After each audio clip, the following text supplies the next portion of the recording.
welcome that I've had, and the privilege really of speaking to you in this place, surrounded by these more than 1,330 candles, representing the people who died of preventable drug deaths in this country over the last year. And of course, we were talking earlier with a friend I've just met, as happens in this kind of place.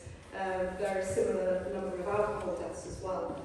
And it really means something, I think, to acknowledge those individuals and their families, as Laurel said in his introduction. So just a little bit about me. Lots of people have been coming up to me and saying, are you a doctor?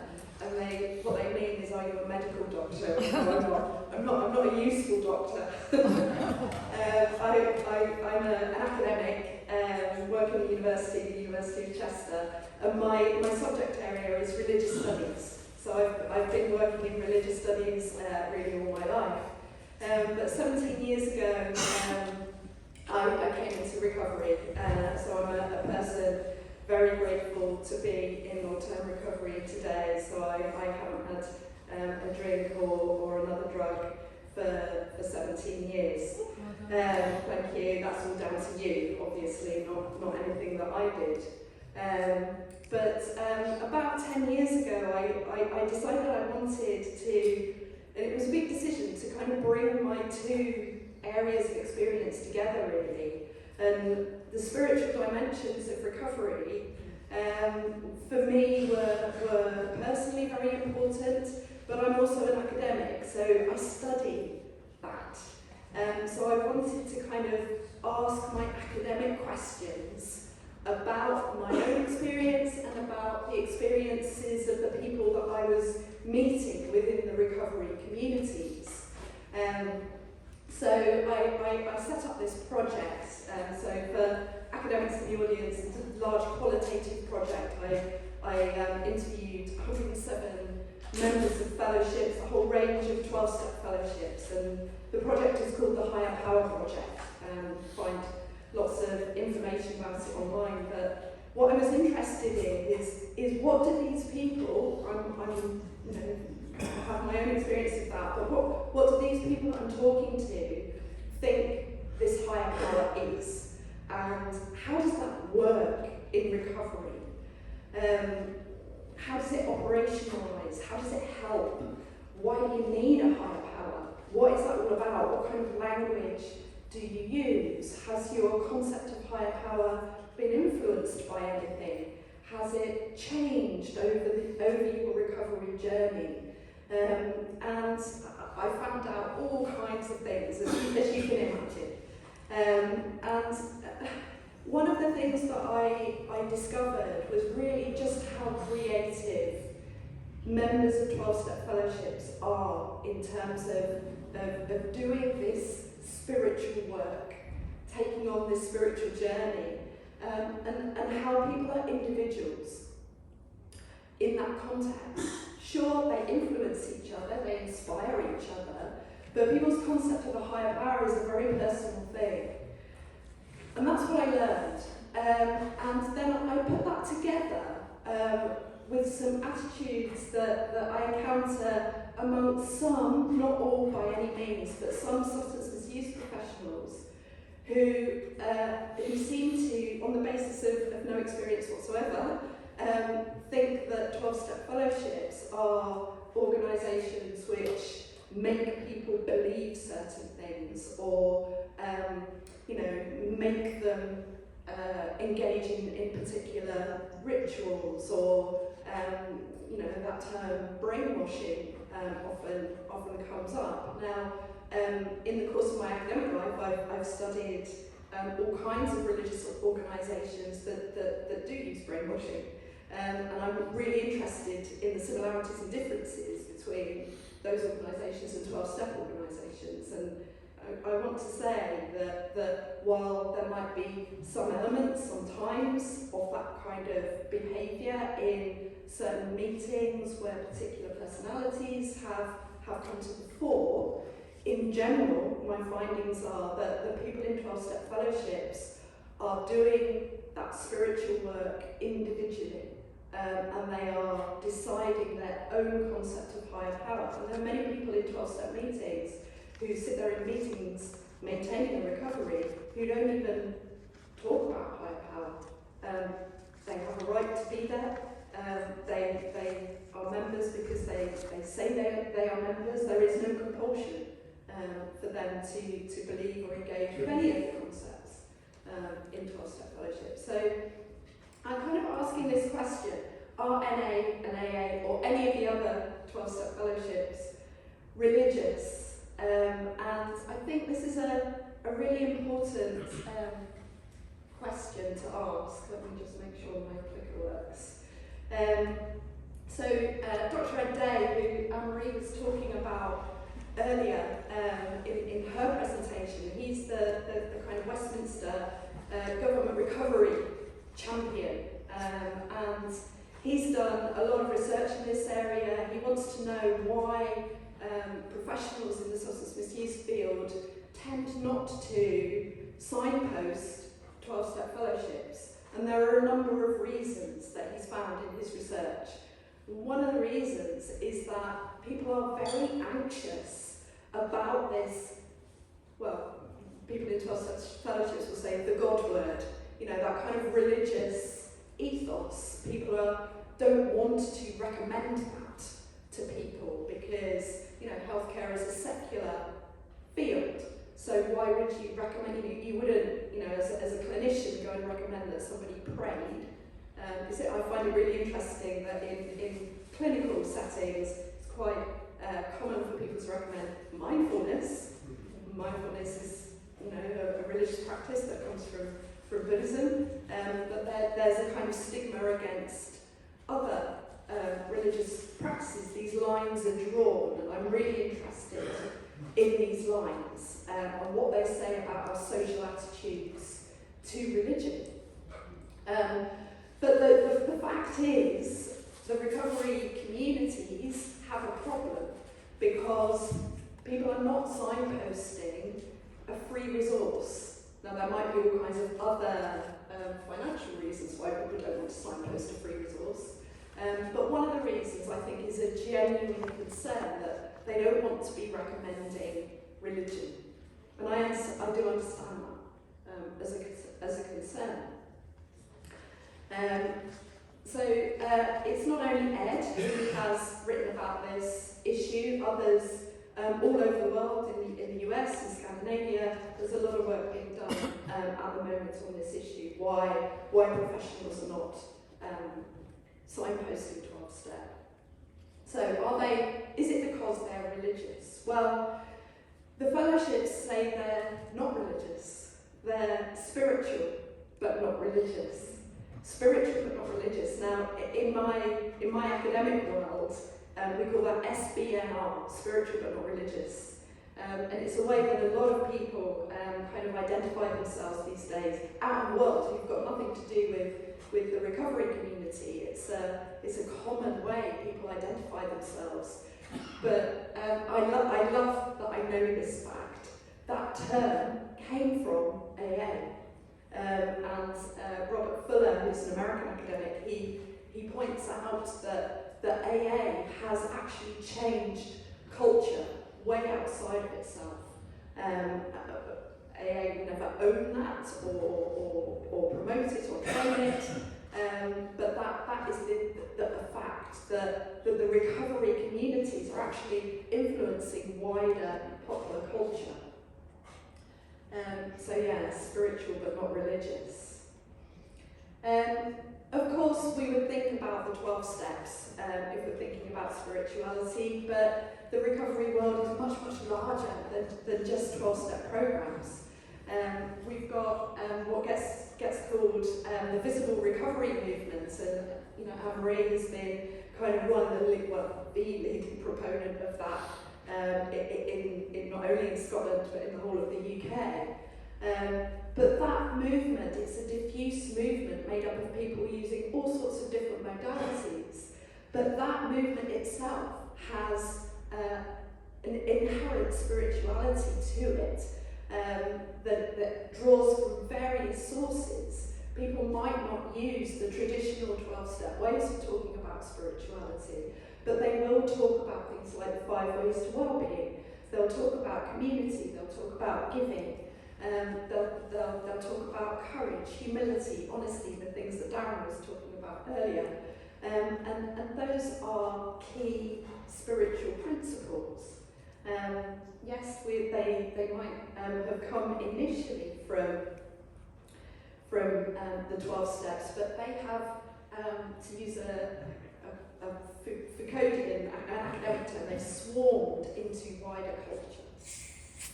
And there are other places that recovery spirituality comes from. It comes from the faith traditions themselves. I mean, here we are in a church that is really thinking about what recovery means and what recovery means in this particular community. There are lots of faith-based organisations that provide treatment. There's a great report that was commissioned by Alcohol Change UK, authored by Andy Williams and Mark Jane, that explored the whole range of faith-based approaches to addiction recovery. And a few years ago in Chester, a theologian, Chris Cook, and myself hosted a conference for all of the different religious communities that provide treatment for addiction or think about addiction as part of their tradition. And I've mentioned there on the slide, I know a name that is familiar to lots of people here, 2 names, Ernie Kurtz and William White, who wrote an article about the key spiritual elements of recovery that they identified through their vast research amongst recovery communities. So they name release, gratitude, humility, tolerance, forgiveness, and a sense of being at home. So also, there's Buddhist forms of recovery. So I've already mentioned mindfulness. There's a lot of services that use mindfulness techniques in their practices. The sober breath, sober breathing, but more elaborate mindfulness-based programs like the 8-step program. There's a Buddhist author called Kevin Griffin who has rewritten the 12 steps, changing the concept of higher power from God as we understand him to the Dharma, and kind of speaks out of his experience as both a Buddhist and somebody with 30 years of 12-step experience. There's also a group called the 5th Precept Sangha, and the 5th precept in the Buddhist tradition is the undertaking to avoid intoxicants which cloud the mind and prevent awakening. So that's a very Buddhist way of putting something that perhaps many of us would agree with. But in that particular Buddhist tradition, people make a vow to follow that precept and not to take intoxicants. So they make a vow. People in 12-step fellowships don't make vows or promises. They take it a day at a time. Really interested in those kind of different spiritual approaches. There's also a massive spiritual tradition within Native American spirituality and the world-variety movement in America that, again, to use that word I used before, it's swarmed into wider recovery culture. I see so many memes online, in recovery spaces online that have that kind of Native American root to them. And I know they mean a great deal to people who may not be members of the Native American community, and yet, you know, the recovery community feels an affinity with any community that has been colonised, because we have been colonised by addiction. There's a writer called Jim Author Orford, who says that that is the experience of families who suffer with addiction. It's the same trauma they experience that is experienced by countries that are colonised. Think of Ukraine right at the moment. And so it's a strong example, but I feel quite comfortable saying that the experience of a family experiencing addiction is a very similar experience. So I think the recovery community feels an affinity with the Native American community, and you see all these memes, these kind of wonderful proverbs and sayings and stories that hold so much meaning for people in recovery. So my project, how am I doing for time? I'm about halfway through, I think. So my project, where I had the absolute privilege of speaking to 107 people in members of 12-step fellowships, included Al-Anon, Sex Addicts Anonymous, Cocaine Anonymous, Alcoholics, all the general, Gamblers Anonymous, that was another one. Because of course, for those who don't know, they all follow the same 12-step program, including Al-Anon, who are family members and friends of people with addictions. So they use the same 12-step program, and they work with this concept of higher power. So I spoke to these people. I used to set aside about an hour for the interview. Sometimes they went on for 2 hours. It was so interesting. But that's me being a bad researcher.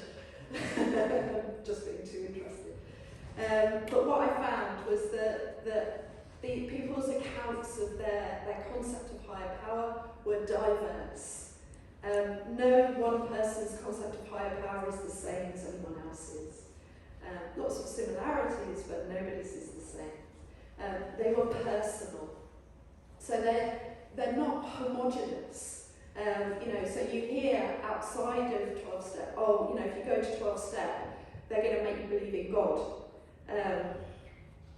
Well, no, they will invite you to consider whether a higher power might be useful in your recovery. That higher power could be God if you chose that to be God. But I also think, I study religions, and in any congregation, if you could look inside the minds of all the people sitting in that congregation, would they all have the same concept? No. I can assure you they wouldn't. So this idea that everybody's being made to believe something is just not true in my, not only my personal experience, but also in my research. I tell you, if I'd been told I must believe in something, I would have said goodbye right at the start. I'm too independent-minded. But anyway, these are the kinds of things that people I interviewed talked about. They said spirit of the universe. That's a phrase that comes from AA literature, but it's a phrase that appeals to people. Nature, lots of people talked about that. They talked about the idea of universal love. So many people with addiction problems talk about the sense of isolation, the feeling of being hated and hating, and what they discovered when they came into recovery was that they were loved and that they could love. So that concept of compassion. It was interesting interviewing people who had a religious belief, developed addiction problems, and then I came and interviewed them about their experience, and they would often say that their concept of God had changed slightly from a kind of sense of God that they had before their addiction recovery, that God is kind of judgmental and punishing, and that they were not living up to what was required of them by their religious tradition. But through recovery, they developed a new concept of God that, of course, is there in many religious traditions if people choose to look for it, but a compassionate God who shows mercy and forgiveness. But of course, not everybody talked about God. Many atheists in the fellowship, many pagans, many Buddhists, The fellowships are open to anyone. So what do atheists do with this concept of higher power? Many of them that I spoke to talked about this idea of the group of drunks, GOD, or group of druggies. They replaced that concept of God with the community. And what a powerful concept. Friendship, the power of example, the power of encouragement, the sense of togetherness, the sense that you're not alone. Why not? Why not call that God? Or use that as an alternative way of thinking about higher power. Good orderly direction was another one. The gift of despair, GOD, gift of despair. So many people in recovery that I spoke to said that, although what they had been through was horrendous, I don't need to kind of elaborate on that, we all know about that. In the end, that was a gift because if they had found recovery, that was the starting point. People talked about people as their higher power. Now this might seem a bit unorthodox, but I'm a researcher. I want to hear what people actually say is their experience. And I spoke to people who said, my partner is my higher power. People who have been sober for several years. So I'm not making any judgment about what people's higher power is. I'm curious. I want to know about it. One that I particularly loved was a woman who had 15 years who said that her higher power was her cat. And the way she described it to me was that at the start of her recovery, she was casting around, looking for something that loved her unconditionally. And literally the only being in her life that she could say loved her unconditionally was her cat. So that's where she started, to kind of tune into that experience of unconditional love. And it obviously worked for her. She said over time that concept evolved and changed. That's one of the things we found out in the research, is that people's concept of higher power doesn't stay the same. It develops, it kind of moves, and I'm really interested in that. Lots of people talked about deceased relatives as their higher power. Understandably enough, my grandmother would want me to be on this path. People talked about angels, other spiritual beings. I also talked about an idea of a higher self, an internal higher self. So not anything external, but their own better self as a higher power. And this final one I've got on that list there, an email address. So somebody I interviewed said that what she did at the beginning of her recovery, she set up an email address, My Higher Power, and she wrote an email every day to My Higher Power. She received the email, but to her it was just a way of beginning to open up and to begin to talk to this higher power that she imagined. She imagined this higher power as loving, she imagined this higher power as female, and she was writing to her and telling her recovery struggles, her recovery journey, her recovery successes. And that was the beginning of her beginning to kind of get open about what was going on for her and then to share that with meetings. So, I won't delay too long on that, but you can see how creative people are in terms of developing their spiritual ideas. And of course, it's not just about beliefs, it's about sense of meaning and purpose that people develop in recovery communities, and put that word synchronicity down there. I always hear this amongst people in recovery, such and such a thing happened, the right person was put in my path at the right time. People in recovery seem to want to use that kind of language often, not always, but often. So I want to think about transcendence in two ways. So transcendence is a very kind of theological term. It means over and above. So, religions often think of God as transcendent. God as Father, God as Creator, something above and beyond. But what I see in the way recovery communities talk about higher power is, yes, there are vertical ideas, vertical transcendent ideas about higher power, but also horizontal ones. So higher power doesn't have to be something up there, it's something here as well. Like Friends and Fellowship, Group of Drunks, Nature, like the Force in Star Wars, that was a nice one that somebody said. A better version of myself. How am I doing for time? So, to kind of summarise the research, members draw on a wide range of non-fellowship resources in their own negotiation with higher power. So, one of the accusations against the fellowships is, they have their official literature and you have to read the official literature. Okay, I interviewed members of the fellowship and I said, what influenced your concept of higher power? And people started talking to it. Yes, of course, they talked about the official literature, but they talked about films, they talked about songs, they talked about spiritual resources from a whole range of different religious traditions. They talked about novels, they talked about poems, they talked about classical music. So they are reading, they're creating their concept of higher power from a whole range of sources. They're also creating it from what other people are saying about their higher power in the meetings that they go to. So I spoke to one woman who said, I developed my higher power by listening to people in the meetings and saying, nah, don't like that. And that's how she did it. I found that members read their authoritative literature critically and with a filter.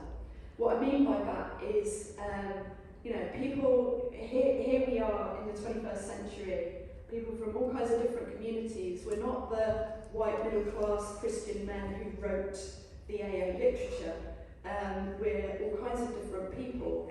So we come and read this literature, this 1930s literature that Darren was talking about earlier, and think, well, I don't know if you're anything like me, you think, you what? Especially for me, some of the male ways that it's expressed. But what I found speaking to, say, women or people who don't have the literacy to access that resource, that people do their own things with that literature. They just ignore the bits that they don't like, or they change it. The bit that says sort out the men from the boys. I always say sort out the sheep from the goats. I don't need that male language. I can take the message, but I want it to be expressed in terms that make sense to me. And I think I hear fellowship members doing that, and I think they're engaging in critical skills, and they are reading intelligently and with a filter. So atheists and feminists have strong and important voices within the linguistic diversity of the fellowships. And I like to listen for the ways that, especially people from those groups, or people from religious minorities might talk about these concepts. So I think fellowships are spiritual workshops that are full of creativity and higher power changes over the life course. So, there are unintended problems, I think, for the fellowships that arise out of the fact that the word God is splashed around all over the place. But the problem is not, I submit, with the fellowships. The problem is with society, and the way our society seems to say you've got rationality on one side and spirituality on the other. Healthcare aligns itself with rationality, so therefore, fellowships must be irrational because they promote spirituality. And this is a dichotomy, it's a binary that exists in public discourse. So I think what we need to do is change the public discourse. That's a big thing.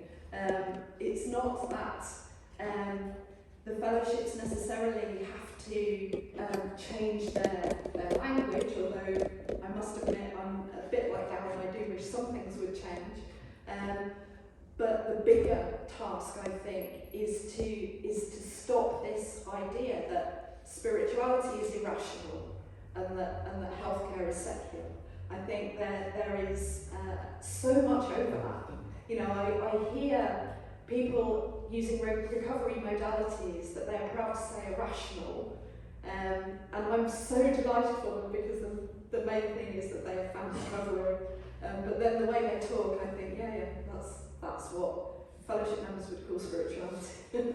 it's just the language, and the problem is that our public discourse creates this dichotomy. And of course, spirituality is not just about beliefs. You know, it always seems to be the beliefs that people get hung up on, but spirituality is about practices. So I'm just running out of time here.